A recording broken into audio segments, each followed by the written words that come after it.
What's up, everybody? Today we have a quick tip about tables. So when you're adding a table to your website, a common problem that we'll see is that when you have a small viewport of that table, and the table attempts to render on that small view, everything will just overflow horizontally. So you'll see a table here, and this content is getting clipped here. So we have a nice, easy solution for that, and it's a new web component called TableSaw.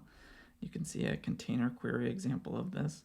If we resize this container, it will re-render the table in a two-column layout. So it'll repeat the table headers and pair it up with every single cell in the body of the table. So you can see the movie title here. And so each one of these is a row that's represented for this table. And it works great. And this web component is open source. You can try it out, use it on your own projects. And we've actually deployed it live to the CloudCannon website. So if you go to this same blog post, scroll down to the pricing section of this blog post, you'll see that the pricing strategies are rendered in a two-column layout.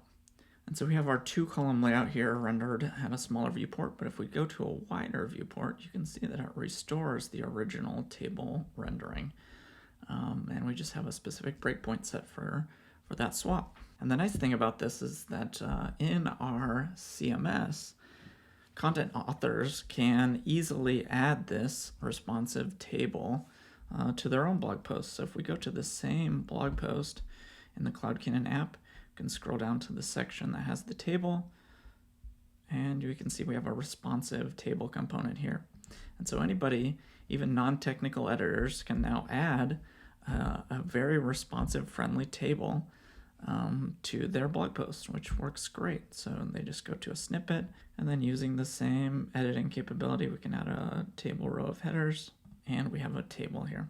And it allows inline editing of the table headers and data cells as well. And we can add this, save it, deploy it live, and it will have that same two-column representation at smaller viewports, and it works great.